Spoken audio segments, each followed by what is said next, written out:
Sean todos bienvenidos, muy buenos días.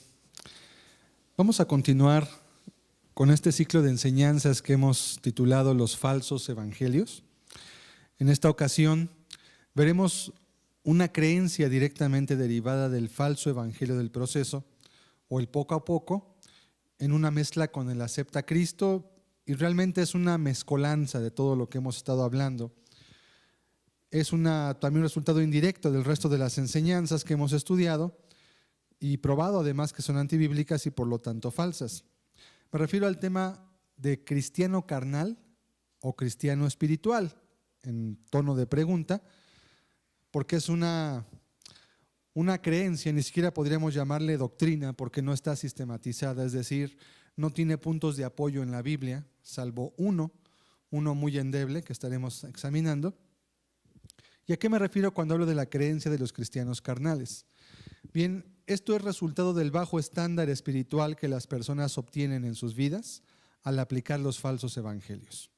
Me refiero a la creencia de que hay dos tipos de cristianos aprobados por Dios, los de primera y los de segunda, podríamos llamarles así. O dicho de otra forma, los cristianos espirituales y los cristianos carnales. Solamente hay dos textos que pretenden sustentar semejante creencia, pero solamente el primero de ellos puede dar cierta base cuando, como todos los demás textos, se les ve de una manera somera, muy sencilla, sin profundizar mucho en el significado de los contextos y en la unidad de toda la Biblia. El primer texto es 1 Corintios 3, versículos del 1 al 3. De manera que yo, hermanos, no pude hablaros como a espirituales, sino como a carnales, como a niños en Cristo. Os di a beber leche y no vianda, porque aún no erais capaces, ni sois capaces todavía, porque aún sois carnales, pues habiendo entre vosotros celos, contiendas y disensiones, ¿no sois carnales y andáis como hombres?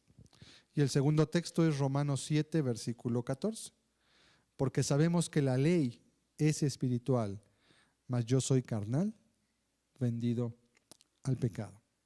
Puesto que no es una postura teológica bien definida, sino un esfuerzo por justificar el pecado en el cristiano, esta creencia es un cúmulo informe de varios textos fuera de contexto y sobre todo de términos, es decir, de palabras, de frases que buscan dar alivio a conciencias atormentadas por sus pecados o que de alguna manera buscan justificar su manera de vivir que no acorde con la Escritura. Entonces tienen que buscar un estándar alterno para poder decir sí somos cristianos a pesar de que estamos viviendo de esta o de esta otra manera. Vamos a orar, vamos a pedirle a Dios que nos ayude para ver este tema.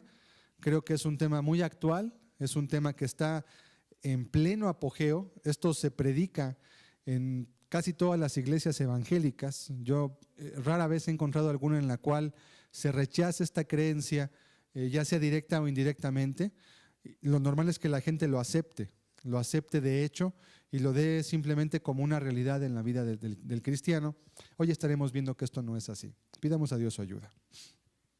Señor, te damos gracias. Entendemos que tu palabra es verdad, que ella nos alumbra, Señor, y que ella nos da testimonio de ti. Padre, te ruego por favor que en este día tú nos enseñes y nos muestres el significado auténtico y verdadero de esta supuesta creencia que ha turbado, Señor, el camino tuyo en muchas vidas, que ha tergiversado el estándar del cristiano y que ha sido fuente de tropiezo, Señor, para muchas personas en este tiempo. Por favor, háblanos, enséñanos con tu palabra y con tu presencia, en el nombre de Jesús, Señor. Amén. Amén.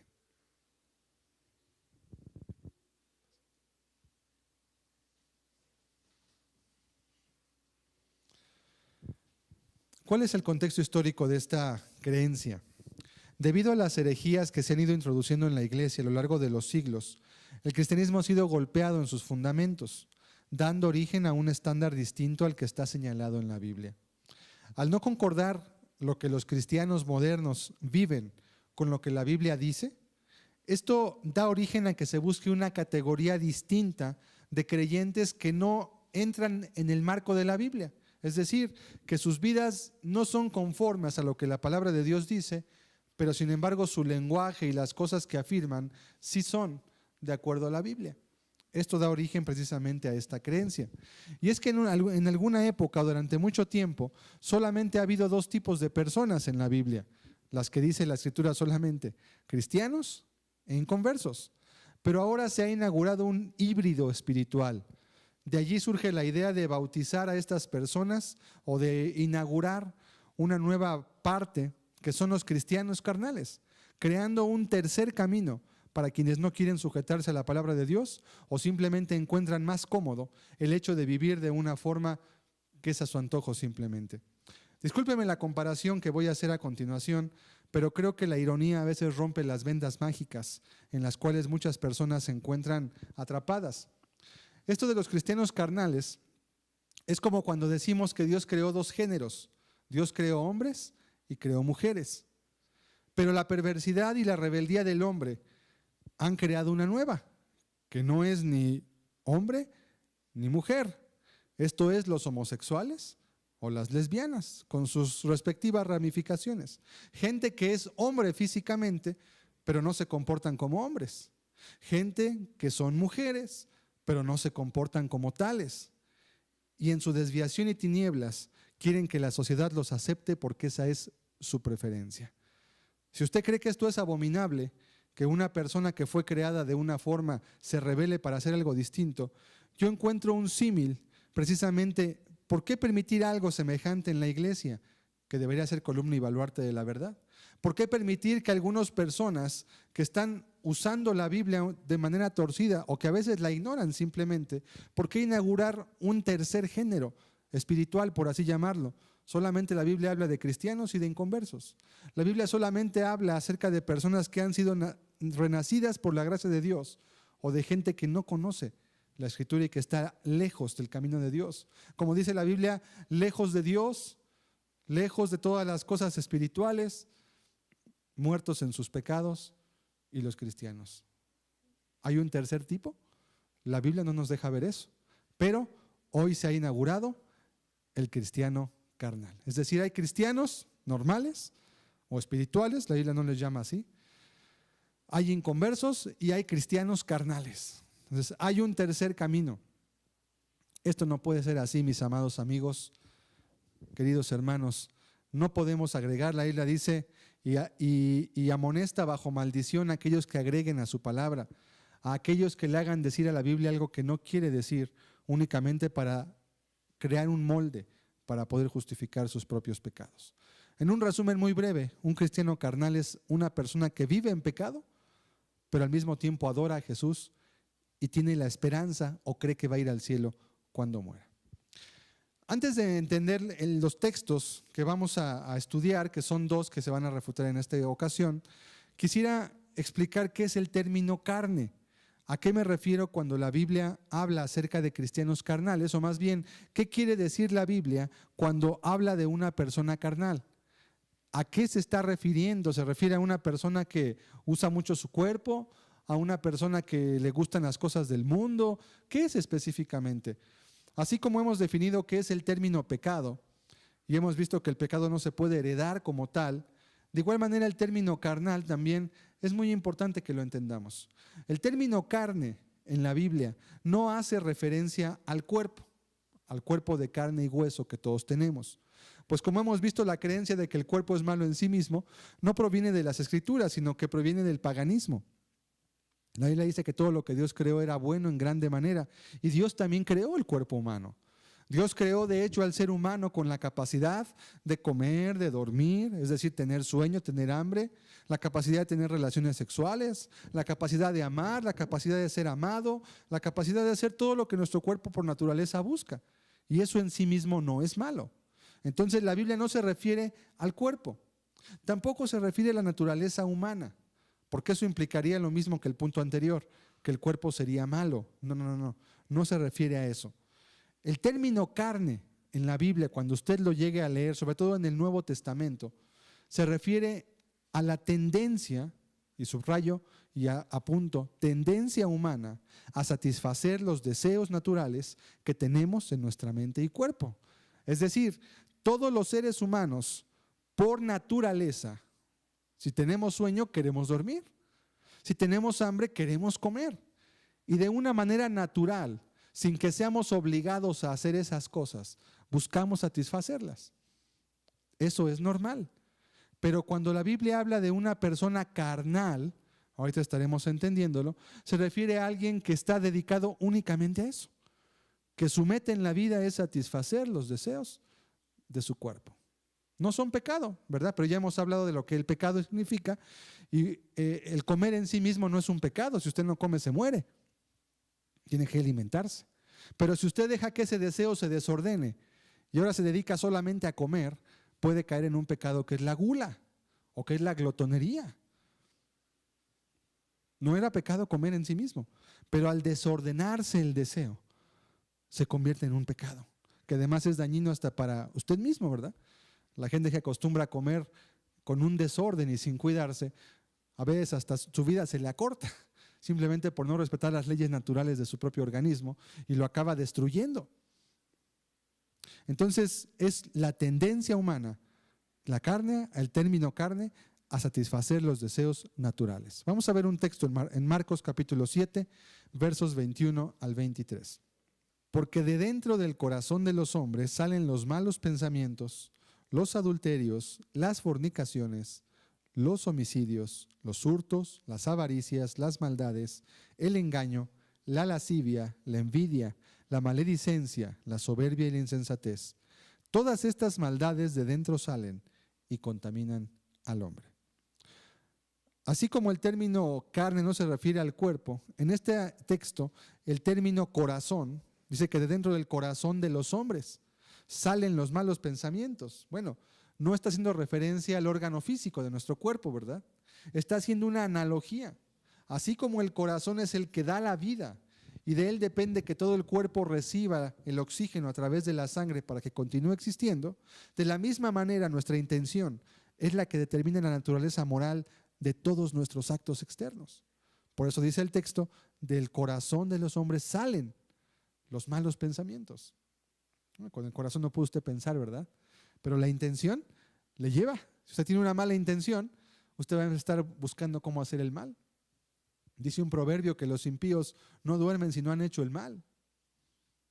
No descansan si no han hecho daño, si no han hecho caer a alguno.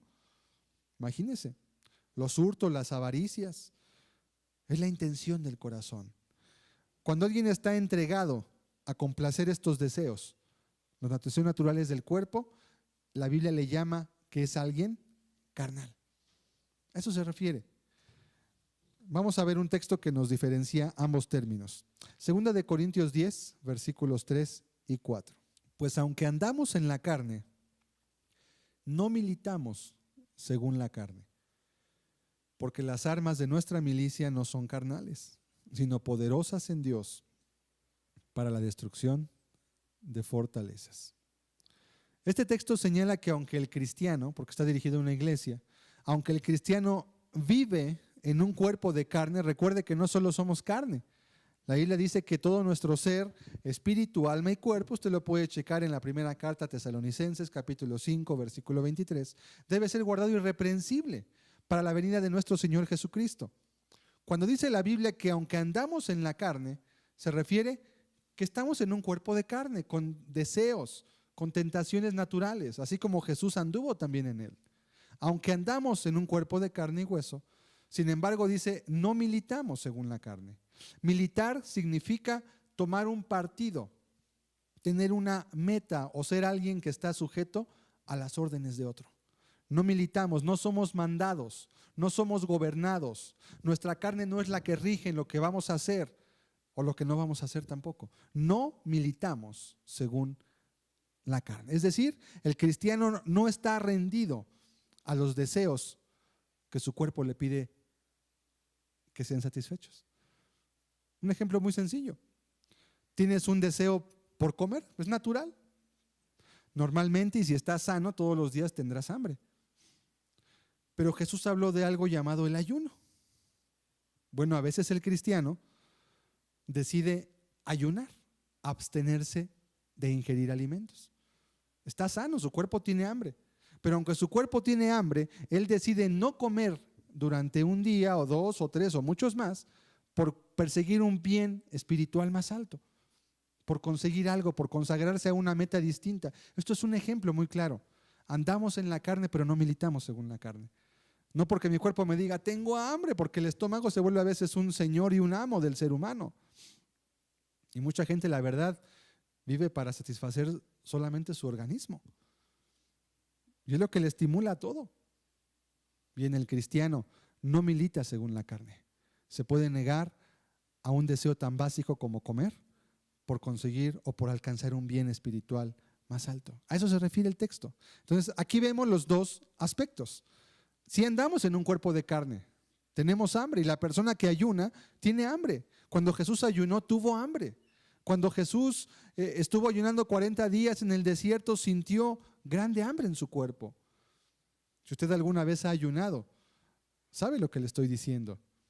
El organismo pide y reclama, quiero comer. Pero como no militamos según la carne, el cristiano decide poner sus deseos al servicio de Dios. Decide poner sus deseos naturales, que son gobernados por su voluntad, los sujeta. Y como decía el apóstol Pablo, golpeó mi carne y mi cuerpo. Golpeó mi cuerpo, dice la Escritura. El apóstol lo hablaba.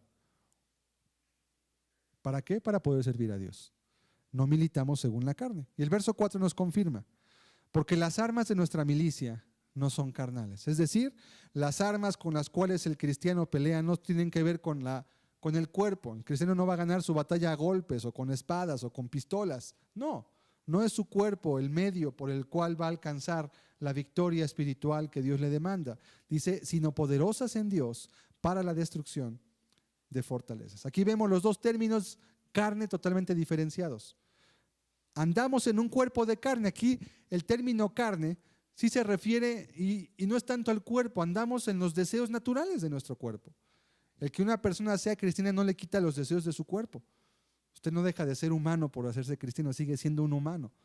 Nada más que ahora usted rinde su voluntad a Dios y toma la decisión de hacer las cosas que Cristo haría en su lugar. Es la diferencia. Pero usted no va a vivir conforme a ella. Creo que queda muy claro.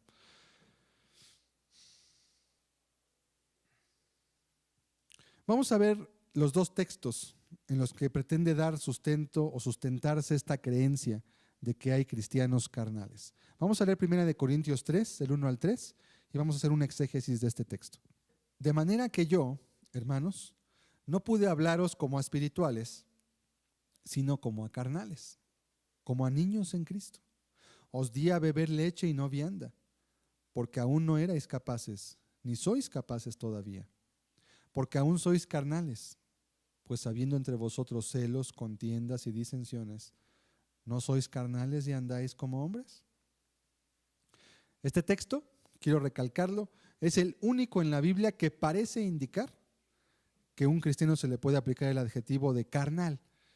Y digo el único porque veremos más adelante por lo menos 8 o 9 textos, y solamente toco estos 8 o 9 por causa del tiempo, que nos muestran que una persona carnal no puede ser cristiana, simplemente. Y ya expliqué a qué se refiere el término carnal, ¿verdad? No hablamos de una persona que está viviendo en pecados abiertos, alguien que está entregado a satisfacer sus deseos, y obviamente eso le va a llevar de manera normal a la comisión de ciertos pecados. Bien, en primera instancia, en este texto el apóstol está hablando a una iglesia cristiana, a los corintios, y habla a dos tipos de personas dentro de la iglesia, y que se congregaban, porque las cartas se leían a toda la iglesia. La primera era algunos que eran carnales, y veremos que eran carnales porque estaban practicando obras de la carne.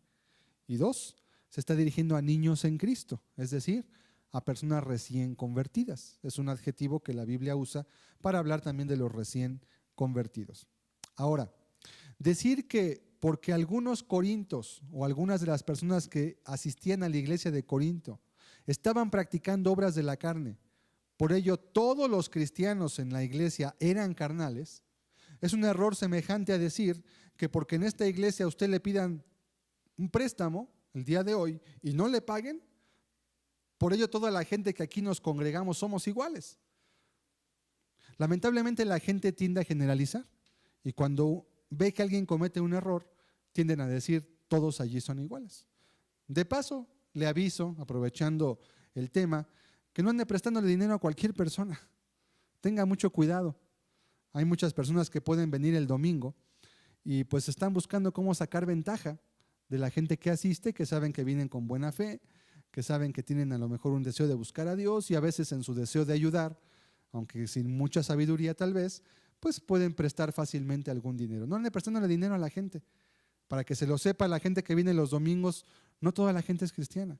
Ni toda la gente que entre por la puerta de este lugar es cristiana solamente porque lo dice. En este lugar hay un auditorio mezclado. Aquí hay gente cristiana que está sirviendo, que está sentada. Hay gente que no es cristiana también, que es la mayoría de los que están el día de hoy. Entonces el que la persona se meta aquí el domingo no la hace cristiana. ¿Sí entendemos? El que usted se meta a un garage no le hace coche. Es una analogía muy, muy clara. Estar en un lugar no le convierte en parte del lugar, sino cuando usted hace las cosas adecuadas para decir que tiene tal cualidad o tal virtud en su propia vida. Entonces tenga mucho cuidado. Hay muchos vivales que piden dinero y después no prestan y se aprovechan de la bondad, de la benignidad o a veces también de la ingenuidad de los demás. Entonces, el apóstol poco después en esta carta trata precisamente el caso de una persona que sí estaba dentro de la comunión y estaba en un pecado obvio y manifiesto. Entonces, inferir que esta persona carnal era cristiana, pues sería un error, porque eso iría en contraposición a todo el resto de los textos que el apóstol Pablo escribe al respecto de cómo es una persona cristiana. Vamos a leer en 1 Corintios 5, 2 capítulos adelante de este texto, cómo trata Dios a una persona que estaba practicando una obra de la carne. 1 Corintios 5, versículos del 9 al 13. Os he escrito por carta que no os juntéis con los fornicarios. No absolutamente con los fornicarios de este mundo o con los avaros o con los ladrones o con los idólatras, pues en tal caso os sería necesario salir del mundo. Más bien os escribí que no os juntéis con ninguno que, llamándose hermano, fuere fornicario o avaro o idólatra o maldiciente o borracho o ladrón. Con el tal ni aun comáis. Porque, ¿qué razón tendría yo para juzgar a los que están fuera? ¿No juzgáis vosotros a los que están dentro? Porque a los que están fuera Dios juzgará. Quitad pues a ese perverso de entre vosotros. Vaya, aquí vemos algo muy diferente. El apóstol trata aquí el caso de una persona que sí estaba siendo considerada como cristiana, pero que evidentemente no podía hacerlo por sus hechos. Vivía en fornicación. Como mucha gente hoy vive en las iglesias evangélicas, ¿verdad? Hoy el común denominador, y cada vez más llegan a mis oídos casos y casos y casos de personas que son desde pastores, desde diáconos, ministros de alabanza, hasta servidores y hasta miembros normales de una iglesia que son considerados cristianos, que viven en adulterio, que viven en unión libre, que viven en fornicación, que viven haciendo todo tipo de pecados escandalosos, pero son parte de la iglesia. Bien. El apóstol le llegó esta noticia por una carta. Él no estaba allí, pero en la carta le fue referido el caso de una persona que era parte de la iglesia de Corinto, pero que vivía en una fornicación muy grave, tanto que ni aun en los gentiles se nombraba tal maldad. Bien, el apóstol desde lejos con una carta les dice: yo les advertí y les he dicho que no deben juntarse con los fornicarios. Y el apóstol acota, no absolutamente con todos los fornicarios, porque pues ¿a dónde te vas a ir que no haya gente que practique este pecado? Es un pecado normal en la sociedad hoy en día. No te juntes con ninguno que llamándose hermano. Esa es la acotación. Una persona que está viviendo en un pecado obvio, abierto, manifiesto, pero que se pone el nombre de Cristo en su frente, que dice: yo soy cristiano. Y ya sabemos, lo va a justificar diciendo que o está en un proceso, o que es cristiano carnal, o que es su naturaleza pecaminosa, o que de todos modos él es salvo y siempre será salvo, el que usted guste y mande. Bien, el apóstol le dice: con él tal ni aún comas. Y habla de 6 pecados, ¿verdad? Que son la fornicación, la avaricia, la idolatría, la maledicencia, que curiosamente maledicencia no se refiere a las malas palabras en sí mismo, también lo implica, pero el término más correcto, loidoros, tiene que ver con las personas que murmuran o que están hablando de sus prójimos sin hablar directamente con ellos. Maledicencia, borrachos o ladrones, con esos ni comas, porque son un pésimo testimonio, te van a contaminar. En el verso 13 continúa y termina diciendo: porque a los que están fuera Dios juzgará. Quitad pues a ese perverso de entre vosotros.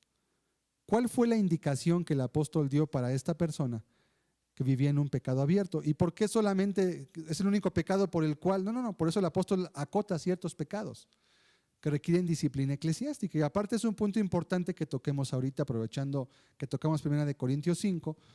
Una iglesia cristiana, una iglesia que realmente está siguiendo los lineamientos bíblicos, va a aplicar siempre la disciplina eclesiástica. Porque las personas pueden hacer profesión de fe, pueden confundirse por cristianas, y a veces sí son cristianas, pero como la gente toma sus decisiones, también la persona puede después decidir que ya no quiere ser cristiana, decidir dejar de vivir su arrepentimiento, puede decidir dejar de hacer las cosas que sabe que debe hacer y empezar a vivir de una manera incorrecta, dando mal testimonio a los de afuera y tropezando a los de dentro también. En tal caso, ¿qué debe hacerse? Debe aplicarse la disciplina eclesiástica. No importa si la persona es un pastor, no importa si es un diácono, no importa si es un copastor, debe aplicarse disciplina.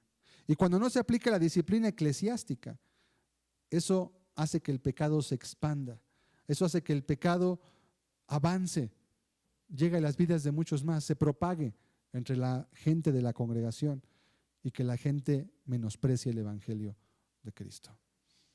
¿Cuál fue la indicación para esa persona? Quitad pues a ese perverso. No dice quiten ese hermano.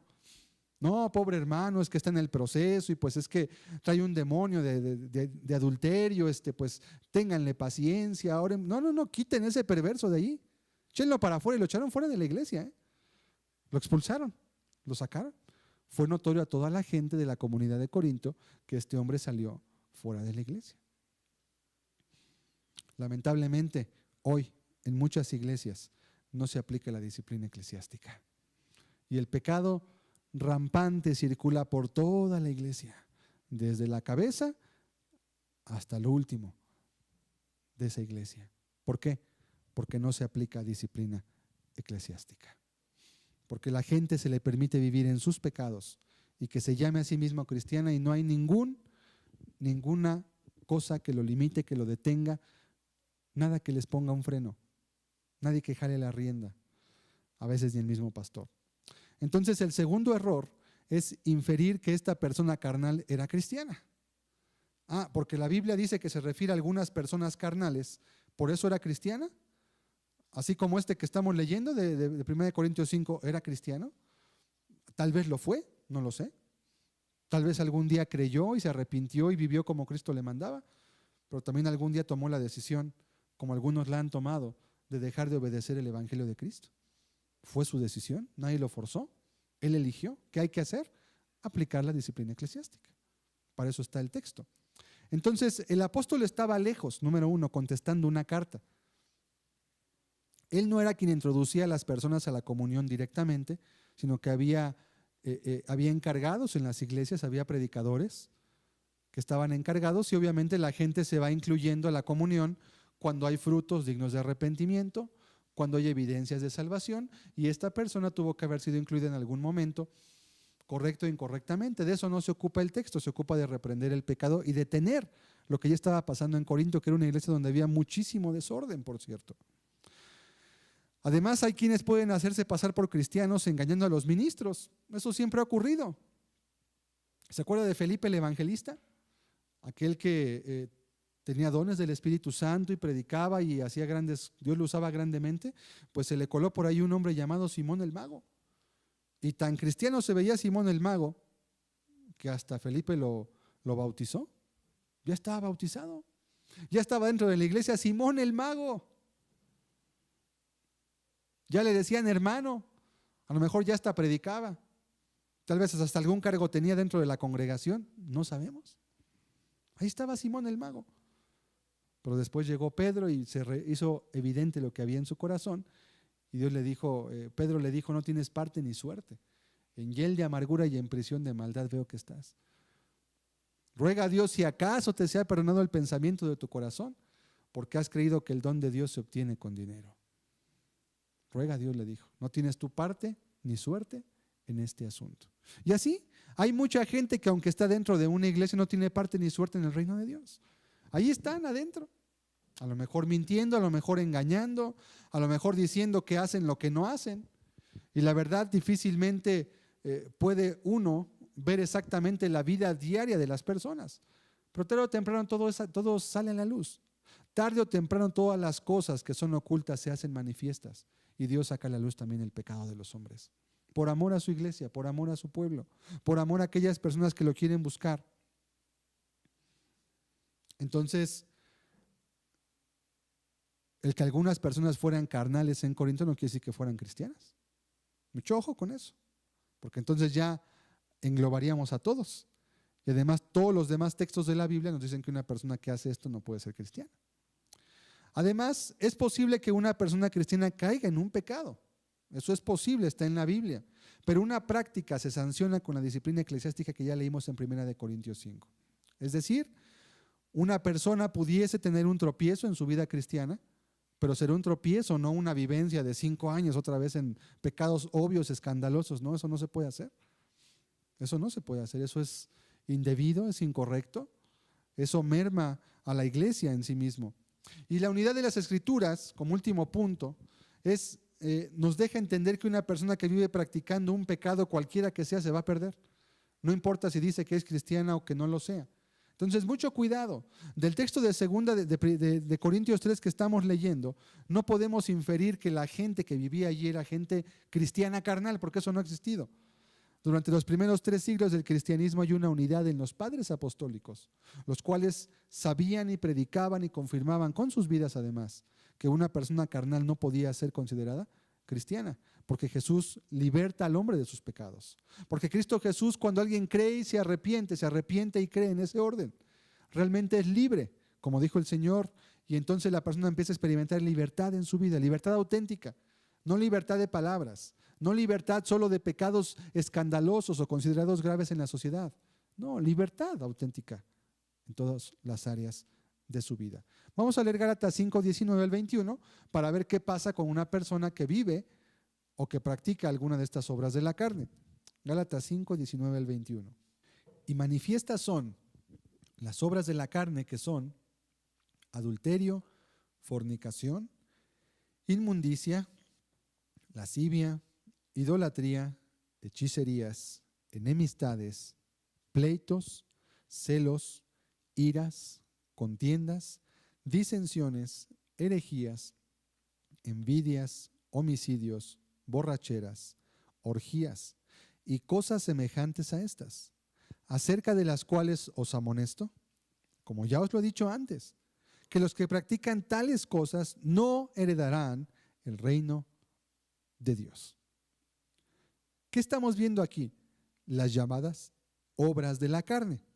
Es decir, las cosas que hacen las personas que deciden no sujetarse a la ley de Dios. Y se nos recuerda que quien quiera que sea, que viva de esta manera, no heredará el reino de Dios. Entonces, ahora, esta carta va dirigida a una iglesia cristiana.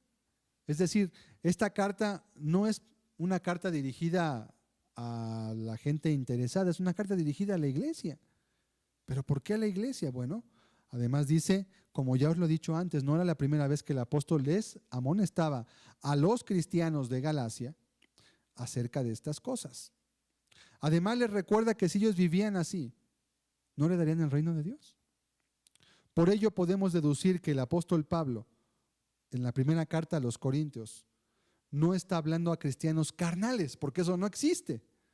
Eso es una invención de hombres privados de entendimiento y que han corrompido la Escritura como el resto de la misma para su propia perdición. No puede ser. Ahorita estaremos viendo, después de examinar el segundo texto, cómo la Biblia enseña que el ser carnal es sinónimo de no ser cristiano. Es decir, es una persona inconversa. Pero el segundo texto solamente quiero tocarlo brevemente porque en el próximo estudio, con el favor de Dios, lo estaremos tocando. Romanos 7:14. Porque sabemos que la ley es espiritual, mas yo soy carnal, vendido al pecado. Romanos 7, versículo 14. Lo único que le puedo comentar de este texto es que Pablo aquí está hablando de su vida antes de conocer el Evangelio. Es la experiencia de Pablo cuando él vivía bajo la ley, sin conocer el Evangelio ni a Cristo, no su experiencia actual, cuando él estaba escribiendo, y le voy a demostrar, la Biblia lo enseña claramente, porque habla de dos experiencias. Y si Pablo fuera el de Romanos 7, entonces el de Romanos 8, ¿quién sería? ¿A quién se lo aplicamos? Los falsos ministros dirán que ese es el cristiano espiritual y ese es el carnal. Entonces Pablo era un cristiano carnal. ¿Diríamos eso? Obviamente es hasta absurdo pensar de una manera similar. Entonces es el único otro texto que puede de alguna manera intentar dar un sustento, pero más bien lo reprueba porque está hablando el apóstol precisamente de la experiencia de alguien que no conoce a Cristo. Está hablando de la experiencia de alguien inconverso, pero que tiene conocimiento de la ley de Dios, que sabe lo que la ley dice, mas no vive obedeciéndola porque es esclavo de sus propios pecados. Bien, la Biblia enseña que el ser carnal es sinónimo de ser una persona inconversa. Una persona carnal, lo recuerdo, es aquella dedicada a satisfacer sus deseos sin importar lo que Dios diga al respecto, es decir, sin importarle si en este proceso rompe las leyes de Dios. Vamos a leer Romanos 8, versículo 13. Y ahorita vamos a leer completo todo este texto.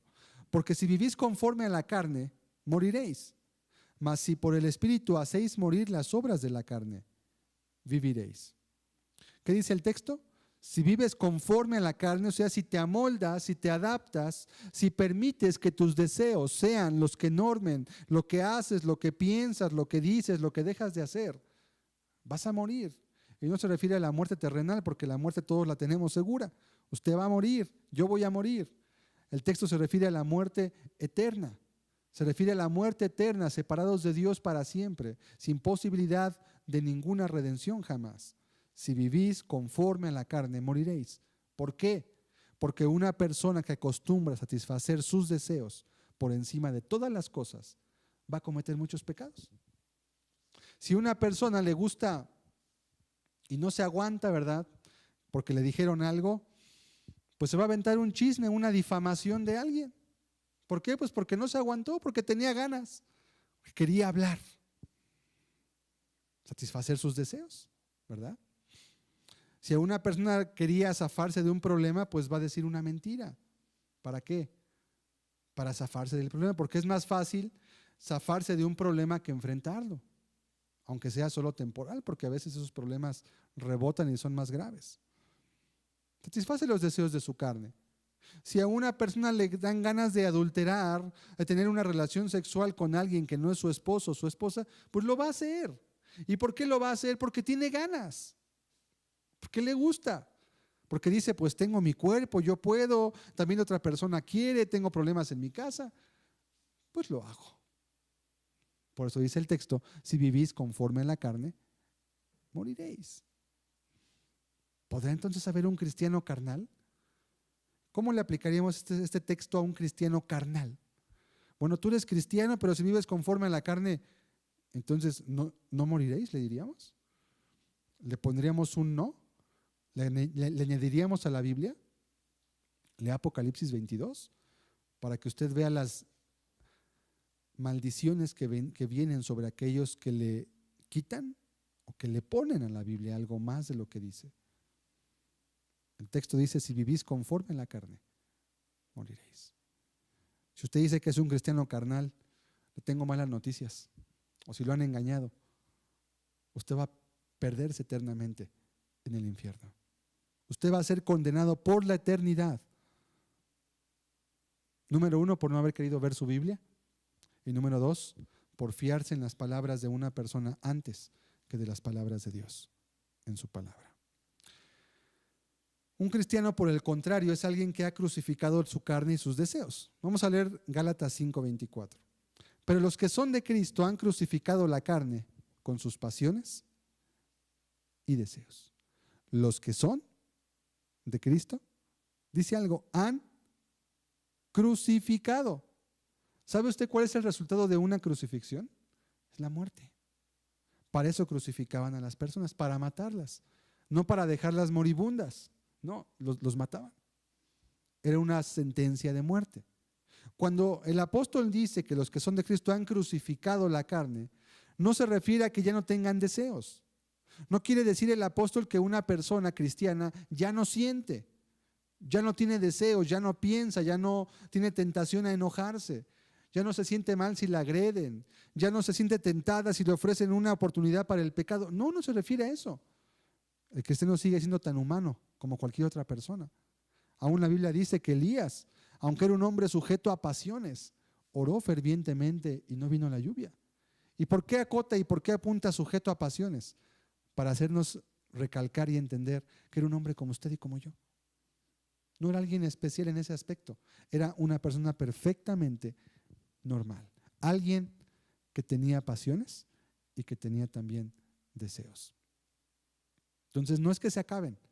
Cuando dice que las ha crucificado, quiere decir que la persona por su voluntad decide no dejarse dominar por ellas, como alguien que está muerto.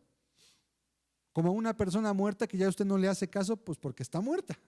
Por eso no le hace caso, ¿verdad? Porque ya murió. Ya no tiene fuerza, ya no tiene autoridad. Lo crucificó voluntariamente. Ahora, esto es una analogía. No quiere decir que la persona cristiana ya nunca vuelve a sentir pasiones y deseos. No, eso sería negar la realidad del ser humano. Dios nunca quitó eso. Si el mismo Hijo de Dios, Jesucristo, tuvo que luchar en contra de las tentaciones. Dice la Biblia que fue tentado en todo, pero sin pecado.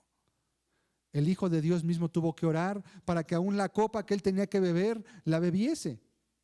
No dijo yo soy un superhombre y como soy Jesús, el Hijo de Dios, yo a mí las tentaciones no me hacen nada. No, porque entonces no podría ser fiel sumo sacerdote si él no hubiera experimentado lo mismo que usted y yo experimentamos. ¿Y sabe por qué lo hizo Cristo así? Para mostrarnos en primer lugar que sí se puede vivir obedeciendo la palabra de Dios. Y en segundo lugar, para enseñarnos que con la gracia del Espíritu es posible vivir haciendo la voluntad de Dios y negándose al pecado.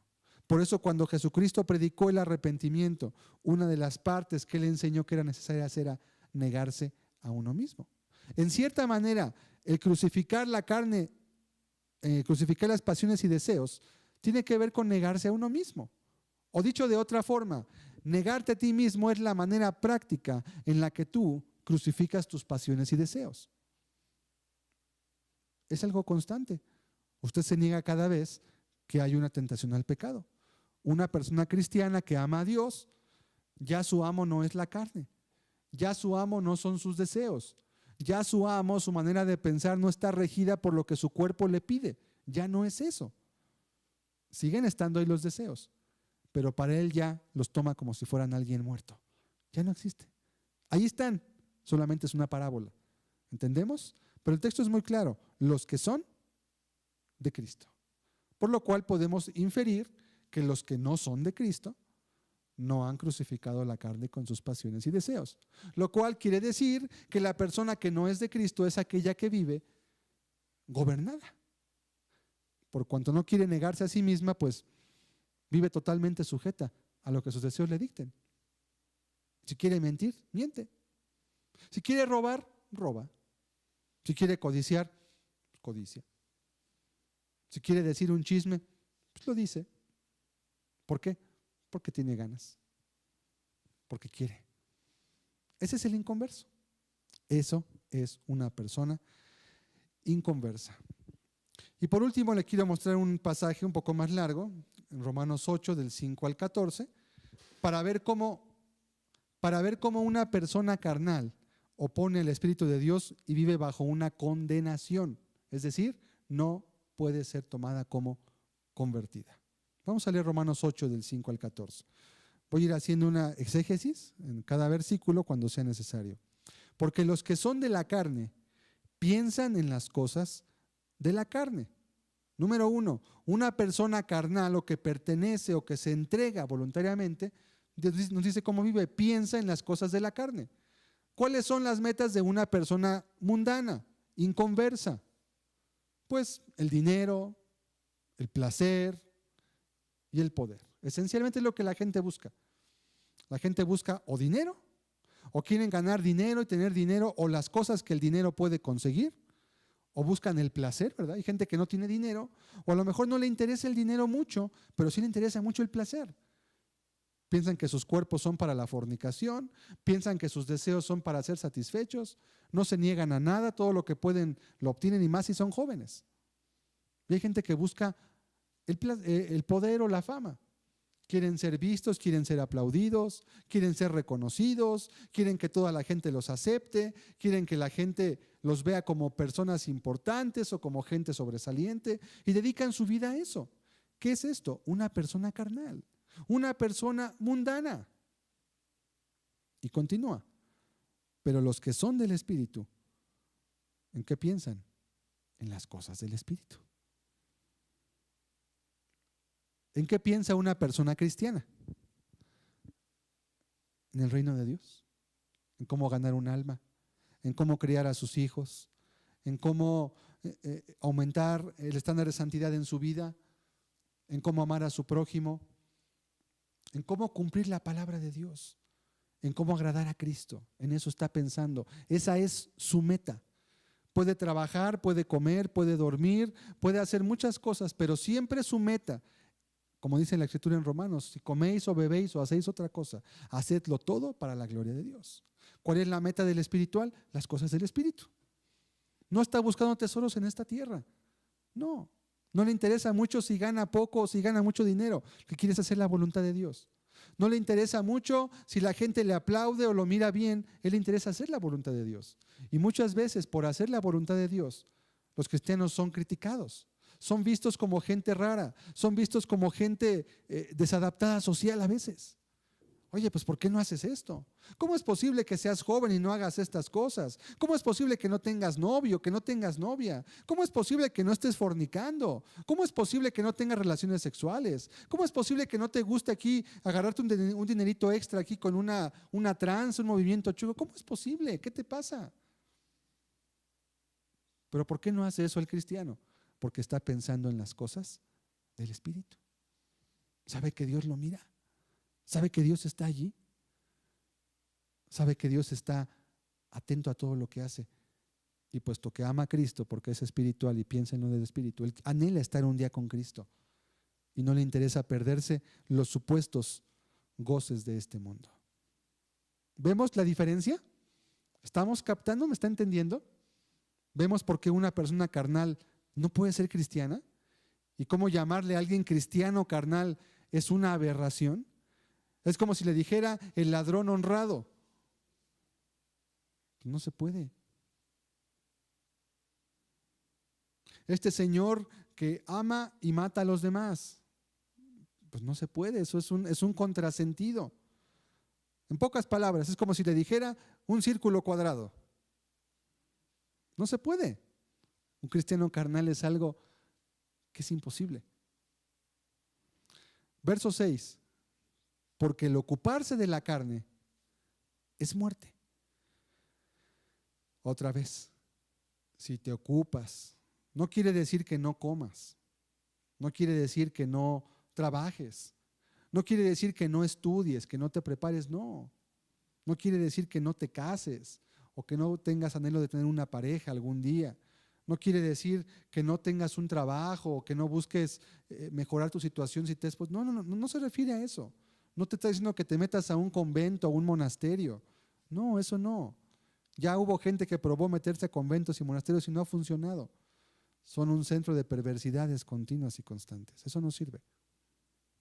No, se refiere cuando te ocupas de tu carne como meta. Ocuparte es tener tu vida en ello. Donde está vuestro tesoro, allí estará vuestro corazón. Y continúa el verso 6. Pero el ocuparse del Espíritu es vida y paz.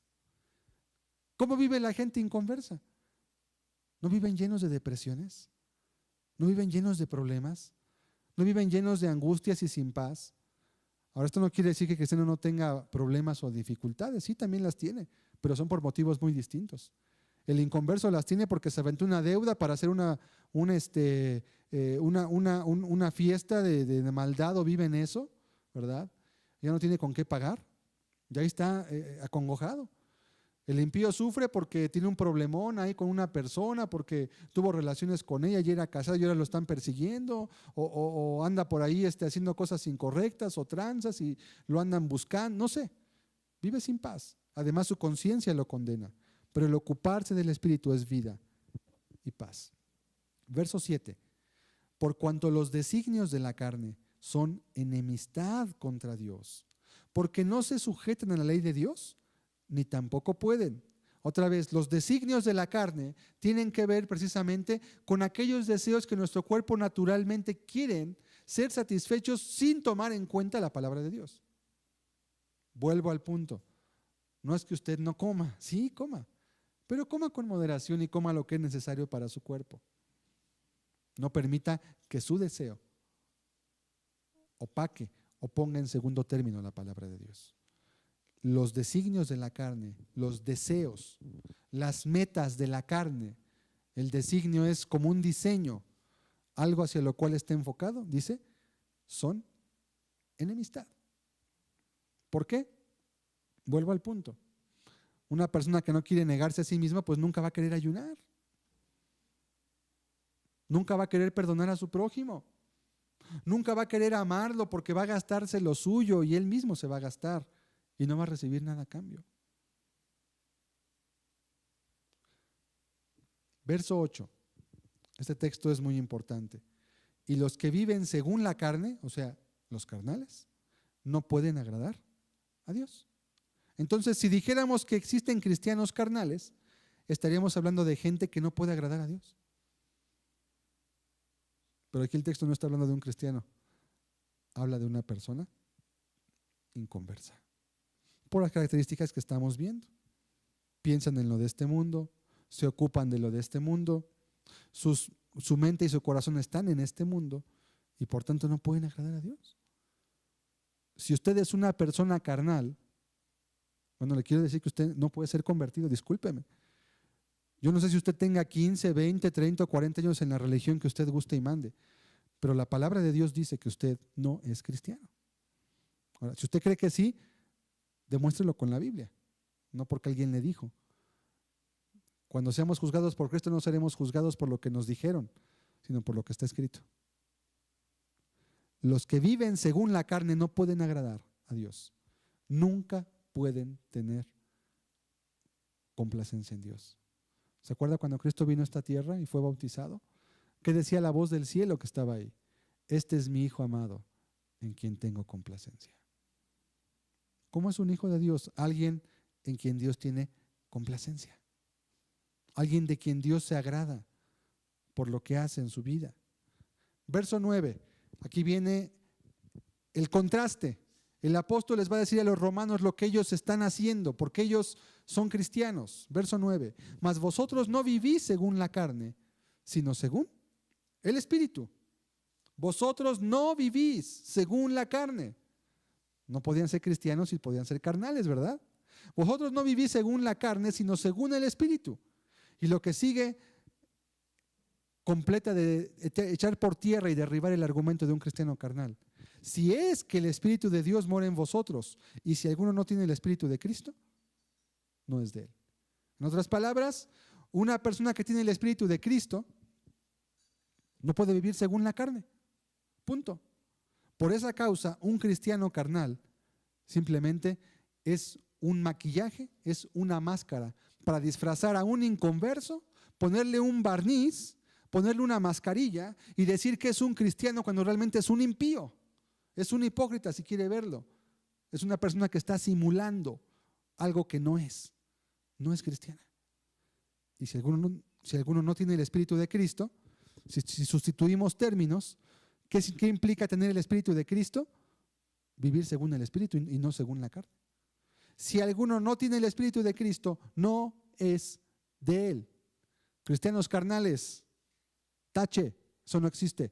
Mentira del diablo para justificar la vida pecaminosa de muchas personas que se les ha predicado un falso evangelio. Mentira del diablo para justificar las vidas de hipocresía de muchos que han creídose el cuento de que son cristianos porque aceptaron a Cristo cuando nunca se han arrepentido de sus pecados. Mentira del diablo para justificar los malos testimonios, para justificar los adulterios, las fornicaciones, los robos, los hurtos, los chismes, la avaricia y toda la sensualidad en la cual están envueltas gran parte del cristianismo moderno en nuestros días. Mentira del diablo. Si a usted le han dicho que es un cristiano carnal, el que se lo dijo es un hijo del diablo. Lo engañó. Era un emisario mismo de Satanás que le justificó su pecado, que le dio una aspirina en su conciencia para que usted se sienta bien, cuando lo que debe hacer es estar sumamente preocupado porque está cerca de la condenación, porque está vituperando el nombre de Cristo, está haciéndole creer a otras personas que usted es cristiano, que usted es nacido de nuevo, cuando usted es una persona inconversa que vive en sus sucios pecados, de los cuales no se quiere arrepentir, pero lo quiere hacer simplemente porque es más cómodo. Claro. Es más cómodo que me digan que me voy a ir al cielo así como estoy, a que me prediquen la palabra tal como es. El mensaje de Jesús no era popular, ¿eh? A Jesús se le juntaba a la gente porque hacía milagros y también porque había una unción en la palabra que él daba. Pero la mayoría de la gente que escuchó a Cristo no se convirtió. La mayoría de la gente que escuchó a Cristo predicar no se convirtió. Igual que hoy en día. Usted ha escuchado la palabra.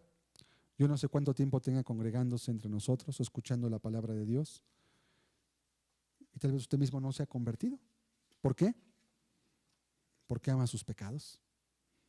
Pero ojalá que entienda que usted no puede ser cristiano si es una persona carnal. Usted es una persona inconversa.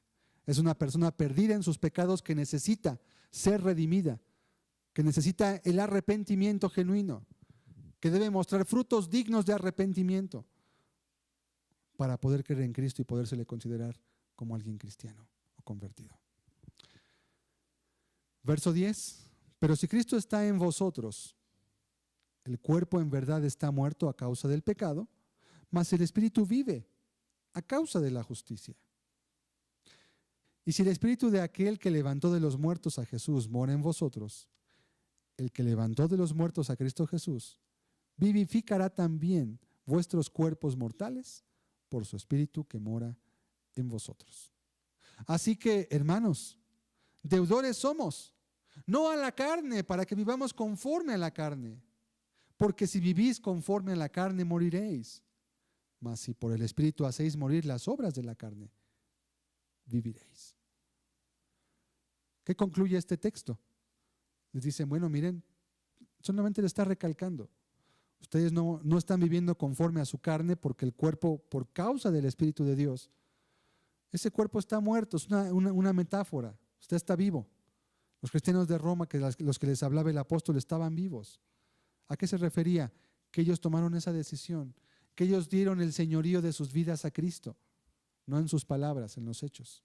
Y por tanto, por ese mismo espíritu al cual se habían rendido, ahora sus cuerpos estaban siendo vivificados.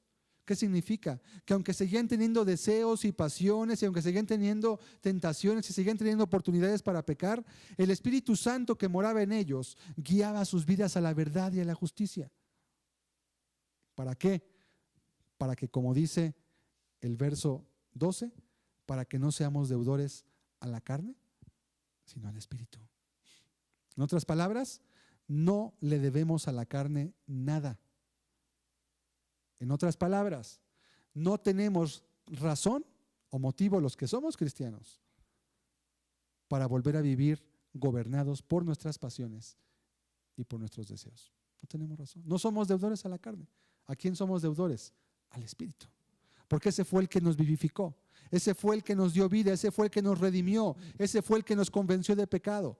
Él fue el que trató con nosotros y nos hizo entender nuestro estado para podernos arrepentir y creer en Cristo para ser salvos. Solo en Cristo hay salvación y fuera de Él no la hay. Solamente. ¿A quién es deudor el cristiano? Al Espíritu. Porque si vives conforme a la carne, moriréis. Mas si por el Espíritu hacéis morir las obras de la carne, viviréis. ¿Se fija la analogía? Si tú decides vivir conforme a la carne, vas a perecer eternamente. Pero si por el Espíritu que te dio vida, al cual has entregado tu vida como para que sea tu Señor, si por ese Espíritu haces morir las obras de la carne, entonces vas a tener vida.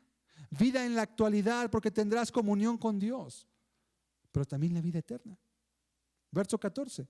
Porque todos los que son guiados por el Espíritu de Dios, estos son hijos de Dios. ¿Y quiénes son guiados por el Espíritu de Dios? ¿Los carnales? Esos no, esos son enemigos. ¿Quiénes son guiados por el Espíritu de Dios? La gente espiritual. Vamos a ver Gálatas 5, versículo 16.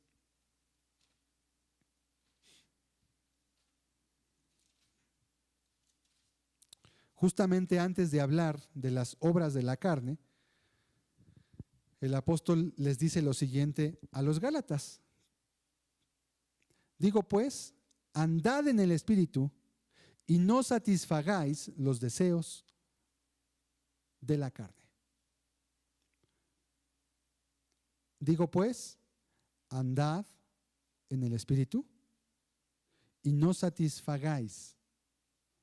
La palabra satisfagáis en el griego, el tiempo puede ser traducido de manera más exacta, aunque es correcto satisfagáis, puede ser traducido satisfaceréis.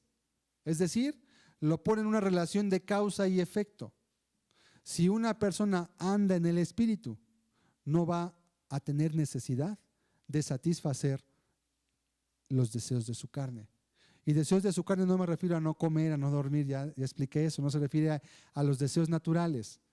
Se refiere precisamente a la tendencia en el ser humano a vivir únicamente para eso. Cuando una persona está saciada en Cristo, cuando es espiritual, cuando alguien ama a Dios y se sabe amado por Dios, no tiene que recurrir al pecado. ¿Sabe por qué? Porque esa persona ya encontró algo que le satisface realmente. Y el pecado no satisface. El pecado solamente da un placer momentáneo, pero nunca satisface. ¿Por qué digo que nunca satisface? Porque la persona nunca está satisfecha. Siempre viene un vacío, siempre viene una sensación de haber hecho lo malo, siempre viene una condenación, siempre viene una depresión, una falta de paz, una condenación en su vida, en su mente. Pero en el Espíritu, la persona que ama a Dios, que tiene comunión con Dios, realmente es saciada. Realmente está saciada en su vida. Y puede que no tenga dinero, o puede que esté enfermo, o puede que tenga un problema. Ser cristiano no quiere decir no tener problemas. Si tú andas en el Espíritu, no tendrás necesidad de satisfacer los deseos de tu carne. Es como cuando usted llega a un lugar y le ofrecen de comer, pero usted ya comió. Llega con el estómago lleno, está saciado. ¿Qué dice? Gracias, ya comí, estoy saciado.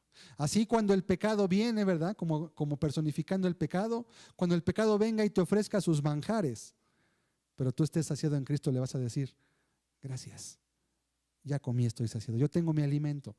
Yo tengo otra comida que comer que tú no conoces. Así cuando vengan los inconversos te digan, mira esa mujer, qué bonita está. Ándale, mira, voltea a verla, codíciala. ¿No quieres andar con ella? Si tú estás en Cristo, vas a poder decirle, gracias, yo estoy saciado. Eso no es lo que me va a dar felicidad. Ándale, mira, aquí tenemos un negocito para que te ganes un dinero extra. Vamos a robarnos esto. O vamos a hacer esta movida, esta tranza, como le quiera usted llamar. Si usted está en Cristo y su mente está en el lugar que debe estar, usted podrá decir, gracias, estoy saciado, yo tengo mi comida. Y no es el dinero. No porque tenga más o porque tenga menos voy a ser más ni menos feliz. No, en eso no consiste la felicidad. Muchas gracias, prefiero guardar mi integridad. Así cuando a una persona le digan, oye, mira, qué bonito esto, qué bonito la televisión, qué bonito aquello, lo otro, usted le podrá decir, gracias, estoy saciado. Mejor prefiero orar, mejor prefiero leer mi Biblia, prefiero salirme a hacer algún bien, estar con mis hijos, no sé, tantas cosas que hay por hacer. Para aquellos que piensan que ser cristiano es no hacer cosas, no, hay muchas cosas que el cristiano hace y que realmente sacian, porque Cristo Jesús nos creó y Él sabe lo que necesitamos para estar completos. Y lo primero que necesitamos es a Él, antes que cualquier otra cosa. Andad en el Espíritu y no satisfaceréis los deseos de la carne. Por lo tanto, una persona que no anda en el Espíritu, que no es espiritual, va a vivir en las obras de la carne. Y abajo dice, y manifiestas son las obras de la carne. Y otra vez viene el texto que leímos hace un rato. En resumen, podemos decir que o es usted cristiano o no lo es. No invente nuevas categorías o terceros caminos. No le agregue la palabra de Dios, ni les crea a aquellos que se han atrevido a deformar la palabra. En Mateo 12:30 el Señor Jesús enseñó y nos declara lo siguiente. Mateo 12, versículo 30. El que no es conmigo, contra mí es, y el que conmigo no recoge, desparrama. ¿Qué significa? Que la persona no puede vivir en un claroscuro, ¿no? O eres cristiano o no eres. O tu vida alaba a Dios y levanta el nombre de Cristo, o lo vitupera y envilece. No puede estar a la mitad. No puedes estar a la mitad. Concluyo diciendo entonces que el decir que hay cristianos carnales no solamente es una tergiversación de la Biblia, además cae dentro de la herejía, porque trastoca uno de los fundamentos bíblicos, que es el arrepentimiento. Esto implica que una persona puede vivir sin arrepentirse y además ser cristiana. Eso es una herejía. Y la herejía es una obra de la carne que está incluida en Gálatas 5, versículo 20. Y cualquier persona que viva practicando una de estas herejías, ya sea en la teoría o en la práctica, ¿verdad?, que lo esté diciendo, pero normalmente lo va a vivir porque es lo conveniente de la herejía, vivirlo, no heredará el reino de Dios. Termino enumerando los peligros de esta doctrina. ¿Qué peligros tiene esta doctrina del cristiano carnal o de esta creencia? Número 1, inaugura una nueva categoría de cristianismo, abriendo con ello una tercera opción en opuesta rebeldía al lineamiento bíblico de 2 caminos, 2 destinos. El cristiano va al cielo, el inconverso va al infierno. Es lo que dice la Biblia. ¿Y el cristiano carnal a dónde va? Porque no es cristiano, ya lo vimos aquí. Cuidado. Peligro. Número 2, desvirtúa el evangelio, que es poder de Dios para salvación. Pues lo que ven los gentiles es gente hipócrita. Es gente que dice una cosa o que se le predica una cosa, pero que vive haciendo otra. Esto desvirtúa al evangelio. Número 3, cierra las puertas del reino de Dios a quienes son testigos del mal proceder de los así llamados cristianos, como todos los falsos evangelios. Cierra las puertas del reino de Dios a quienes pudieran convertirse por el pésimo testimonio que dejan aquellos que se llaman cristianos. 4, provee un refugio de mentira a quienes rehúsan abandonar sus pecados, haciéndoles sentir bien en su estado actual, pues solo les dicen, es que tú eres carnal. En una ocasión escuché a un pastor que le decía así a un hombre, cuando éste le vino a contar por qué se sentía mal, porque vivía haciendo pues algunas cosas en su vida que estaban mal, que eran pecados. Él le dijo unas palmaditas en la espalda, le dijo, no te preocupes, es que tú eres un cristiano carnal. Eso alivió la conciencia de la persona y le quitó la urgencia de convertirse. Número 5, promueve el antinomianismo. Ya hemos explicado qué es eso. Es cualquier tipo de doctrina que va en contra de la ley de Dios o que estimula el que alguien no obedezca la ley de Dios. Y número 6, impide que la iglesia sea columna y baluarte de la verdad. En tal caso, sería una cueva de ladrones, pues se predicaría que se van a perder los que no sean parte de ella, aunque vivan igual. Es decir, si hay gente que son inconversos, aunque vivan igual que tú, que eres cristiano carnal, ellos sí se van a perder, pero tú no, porque tú ya vienes aquí a mi iglesia. Esto es hasta un sectarismo, ¿no? Nada más se van a salvar los que vengan a mi iglesia, aunque vivan como vivan, pero como vienen a mi iglesia, se van a salvar. Y eso igual dice el de enfrente, y eso igual dice el de al lado, Pues no, esto es una confusión, es una Babel, es Babilonia más bien, no es una iglesia cristiana. No, la iglesia cristiana, la iglesia de Dios es columna y baluarte de la verdad. Esto es, que la verdad está puesta como una columna, es un baluarte que defiende los principios bíblicos, que no se dobla ante ella, que no se deja torcer, que no se vende, que no está al mejor postor dispuesta. No, no, no, no. Es columna y baluarte de la verdad. Y si una iglesia no es eso, pues entonces no es iglesia. Llámele club, llámele sinagoga, llámele secta, llámele como quiera, pero no le puede llamar iglesia porque no es una iglesia. Porque no cumple el papel de una iglesia cristiana. ¿Es usted cristiano carnal? ¿O cristiano espiritual? Espero que hayamos entendido que eso no existe, que es una perversión de la doctrina cristiana. Le invito a que cerremos nuestros ojos un momento, por favor.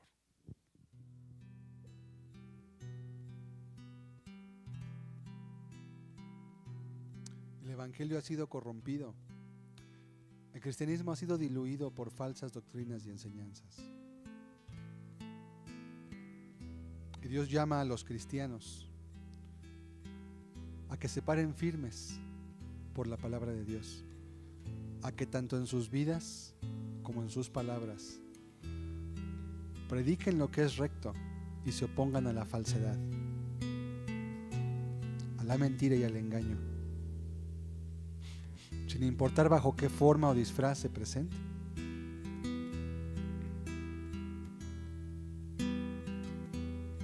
Dios nos llama a que seamos atalayas, primeramente en nuestra propia vida, ¿verdad? Y después también para guardar la integridad de la palabra de Dios. Ahí nos llama a contender ardientemente por la fe que una vez fue dada a los santos.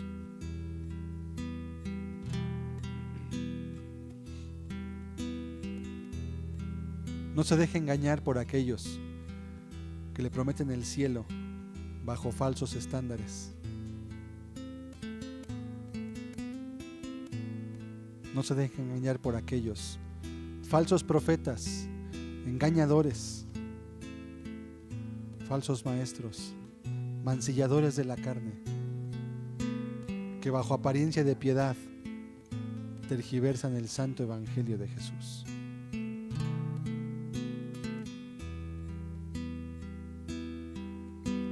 Sube la torre atalaya, avisa al pueblo el mal, que el enemigo le rodea y aún adentro está.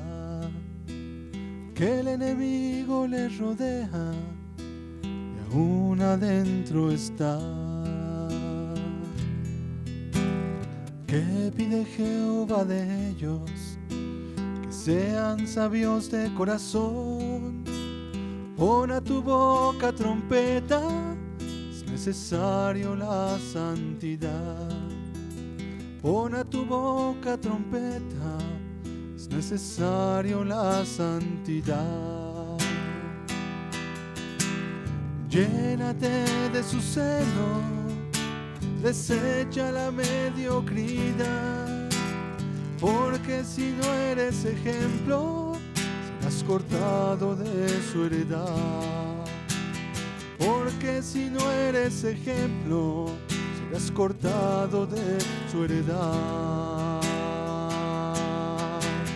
Grita en la torre atalaya, anuncia que es santo Jehová. Consúmete por tu pueblo, párate por la verdad. Consúmete por tu pueblo, párate por la verdad.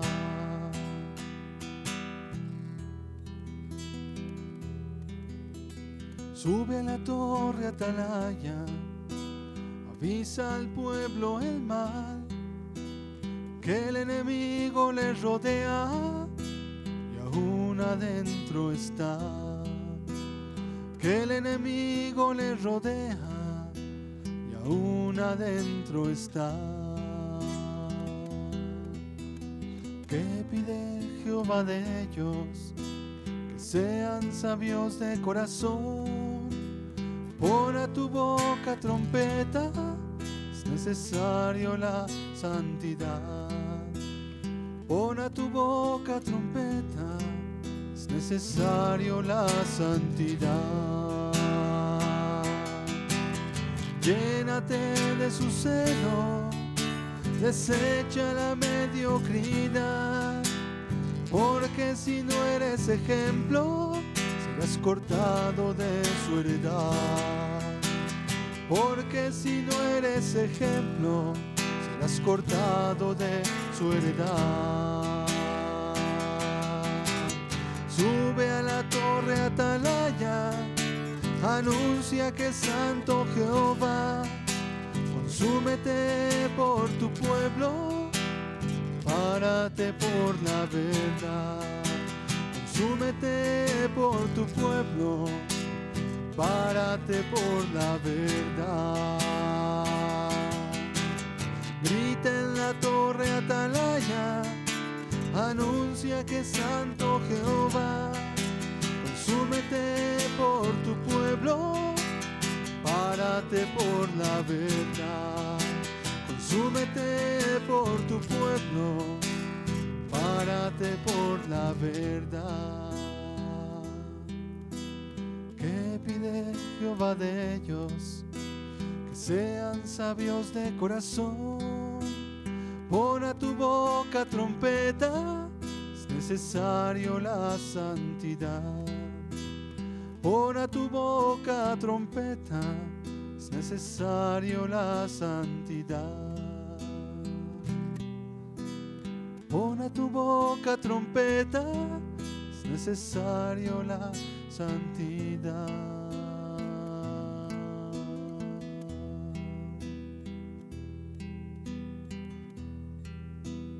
A veces el enemigo puede estar más cerca de lo que imaginamos.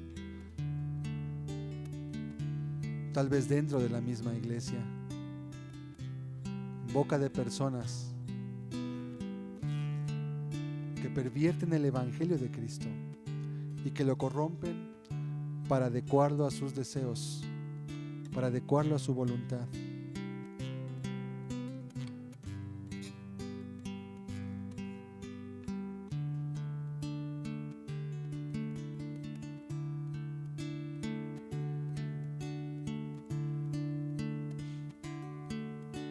Tú amas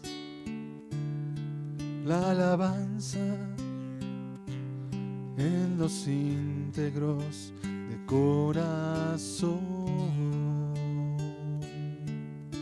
Te gozas y te deleitas en el canto de los justos.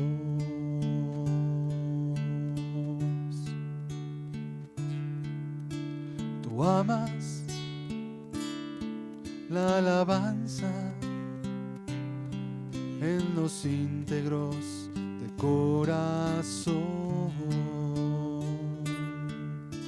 Te gozas y te deleitas en el canto de los justos.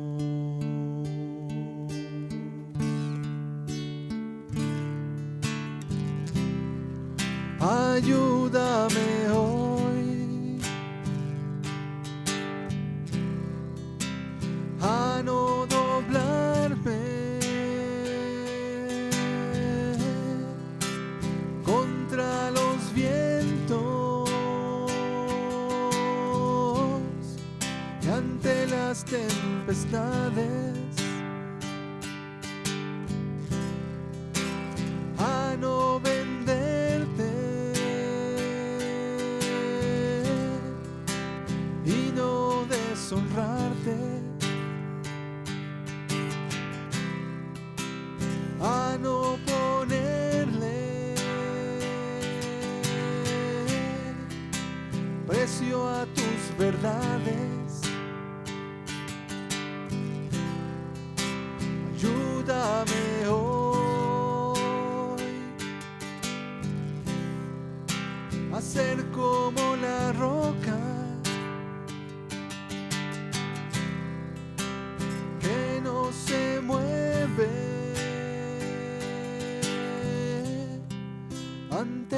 tempestades. Ayúdame hoy.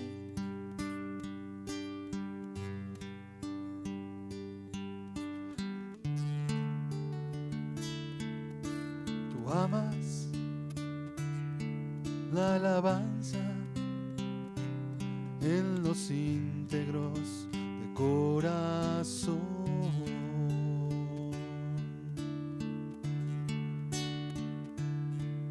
Te gozas y te deleitas en el canto de los justos.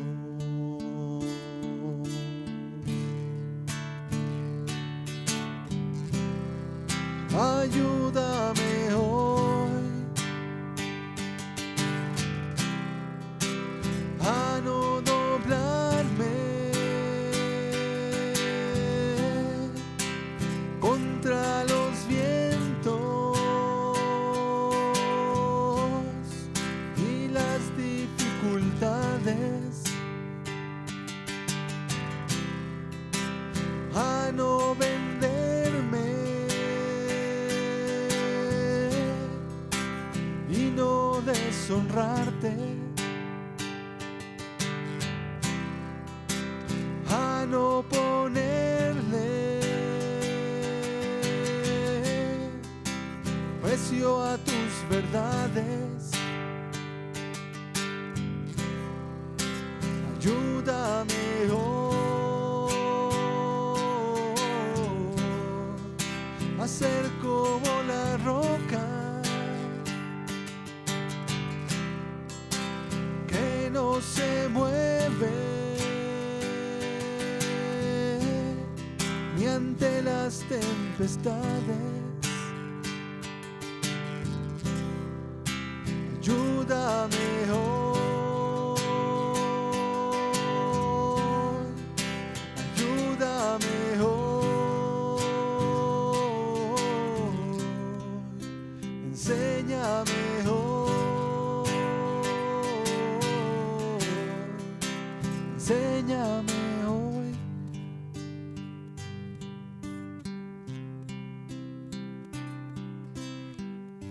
Es el llamado que Dios le hace a usted, a ser firme como la roca, a pararse por las verdades de Cristo. Si es usted convertido, si es usted cristiano, a no ponerle precio a sus verdades, a no cuidarse de lo que los demás piensen por predicar el Evangelio de Cristo tal como es, a no avergonzarse de las palabras del Maestro. Y aun si es usted una persona que aún no es cristiana, también Dios le exhorta para que se mantenga firme en las decisiones que sabe debe de tomar, en aquellas decisiones que usted ha entendido que debe tomar para ser cristiano. Deseche los mitos, deseche las herejías. No se deje deslumbrar por falsos evangelios baratos, por evangelios corruptos, diluidos y sin poder, porque no son respaldados por el bendito Espíritu de Cristo. Guarde lo que Dios le ha dado, guarde la palabra, porque ese es un tesoro, y donde esté vuestro tesoro, ahí estará vuestro corazón, dijo el Señor. Señor, te damos gracias en esta tarde. Gracias, Señor, porque tu palabra nos libra del error, Señor. Porque mucha paz hay para aquellos que aman tu ley, que la guardan, y ningún tropiezo hay para ellos, Señor. Gracias, Señor, porque tú nos llevas por el camino de la verdad, por el camino de rectitud, Señor. Y tu palabra nos lleva hacia pastos verdes, Señor, hacia pastos que realmente sacian nuestra alma y nuestro espíritu, hacia los pastos de tu palabra. Te damos hoy gracias en el nombre bendito de Jesús. Amén, Señor. Amén, Señor.